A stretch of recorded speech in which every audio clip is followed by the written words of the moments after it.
So I never want to sit here and lie to you guys about the pros and the cons of teaching abroad or working in a country like China or South Korea.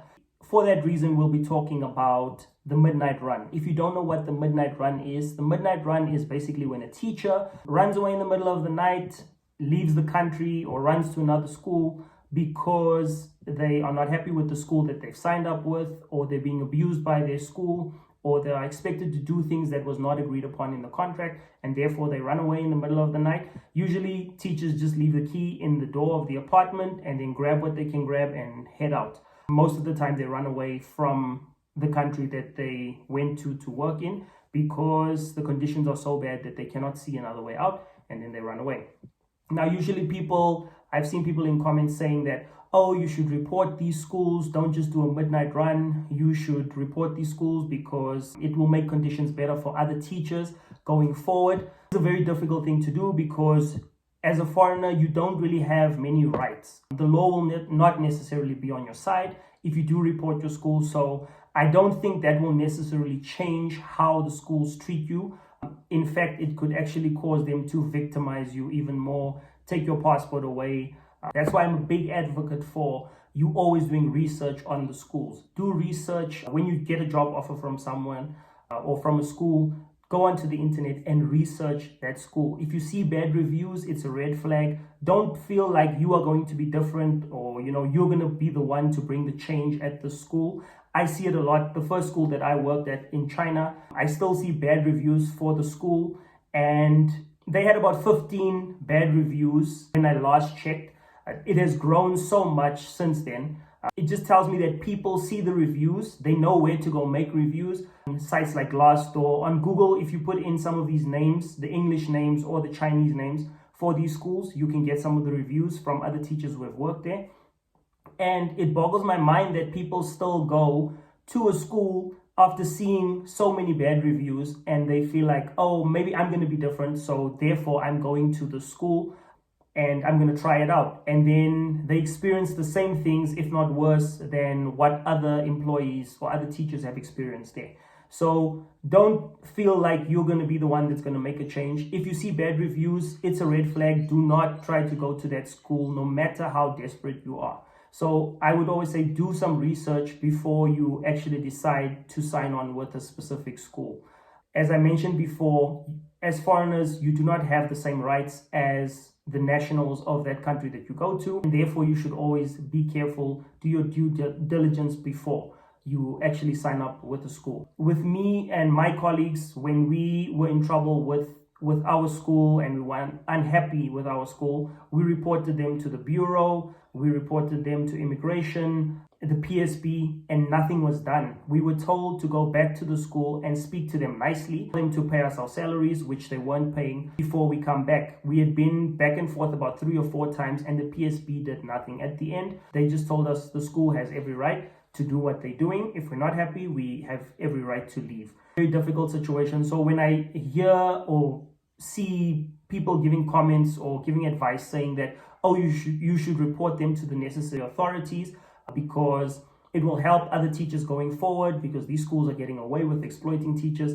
This is why I say it's not necessarily the best thing to do, because you put yourself in a vulnerable situation. If they have your passport, for example, which schools or principals or the HR are not really supposed to have in China specifically, if they do have your passport, they could hold on to your passport and make sure that you don't get it. And without a passport, you'll get into trouble.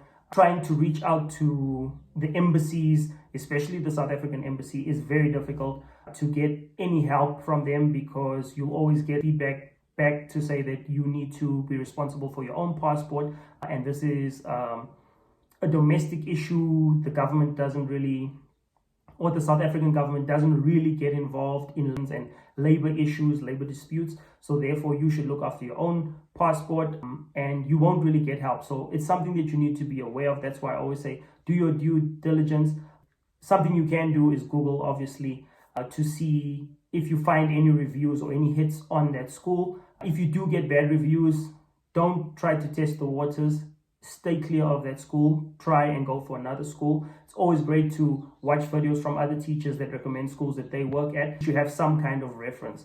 But some of the time, teachers also advocate for their schools because they themselves are trying to run away from that situation and they just need a replacement for their school. And sometimes it really just gets that bad where you have to do the midnight run. You don't have a choice but to run away from your school because you get abused by these employers. They expect too much from you. You'll be working at multiple schools. I know in South Korea, this is common practice where people are expected to work at multiple schools. They don't even have enough time to go from school to school in a day, but they are expected to make the time and get to the school on time. Otherwise, your salary gets deducted. And something that's also important to note is that the Chinese part of the contract always prevails in a legal dispute. Lawyers are very expensive. So if you want to take your school on the legal route, you need to have money to do so. So what usually happens is if your school drains your finances by not paying you for a certain amount of time, say 6 months, you won't have the money to pay a lawyer to take them on, even though you have the legal right to take them on and you could possibly win the case, but because you don't have the money to take them on, they get away with it. These things have happened to me before where I didn't have money for a lawyer, so I couldn't take the school on, and then I was forced to sign on for another year because I owed the school money and they hadn't paid me for 7 months. It was just a whole mess. So to avoid those type of things, do your research as much as possible, insist on it. You get to speak to the other foreign staff that are at the school because you need to kind of figure out what the conditions are at the school. I was fortunate. I nearly made a big mistake with one school I was interviewing for. Everything looked good on paper. I even went to the school because I was in China.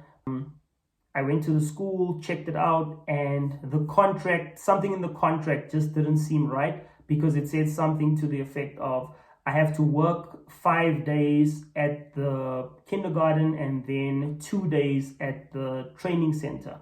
So to me, it sounded like I had to work 7 days, and they tried to convince me by saying, no, I don't have to work 7 days.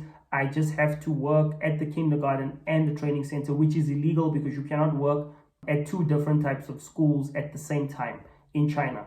So that was the first red flag. And when I asked them questions about, they kept on telling me, oh no, I just have to work 5 days a week, but I need to work at the training center and the kindergarten. That is compulsory and non-negotiable, but they will pay me, if I want to work on the weekends. But then there's also a clause to say, if you do not meet your probation requirements or the school is unhappy with you during the probation, they can fire you. So if I refuse to work for 7 days a week, I would then get fired and I wouldn't have a job. So there's a lot of things that go into choosing a school, especially things that lead to the midnight run, because schools have to give your paperwork to you. In order for you to go to another school, they need to give you your transfer letters and recommendation letters, and all of those things are a requirement in China for you to start at a new school. Refuse to give you those things, and that is also why people run away in the middle of the night, because they have no hope. Decide to go back home because they cannot take on these schools legally, because a lot of these schools are very powerful. They have a lot of money. They will bleed you dry when it comes to a legal battle as well. So that is why teachers do the midnight run. There's many other reasons why teachers do the midnight run. So before you end up doing the midnight run, please do your due diligence, because it is important for you to have all your ducks in a row. Watch as many videos as possible. Ask for as much advice as possible as well before you actually take on a school and end up running away in the middle of the night because you cannot handle the pressure that you're under. It's even worse if they have your passport, then you won't be able to leave the country. So that's my advice on the midnight run. Hope this helps you. If or you like the content that I'm creating, please do like, please do subscribe, comment in the comment section. The channel is fairly new, so if you do make a comment on specific videos that you want me to make, or you have specific questions, I can answer them, because there's not really much going on in the comment section. It's not that busy, so I can answer your questions. I can create content for you to answer your questions as well. Remember to subscribe, like Expertly Expat. We're trying to reach a goal. You can go and check on the other videos what that goal is.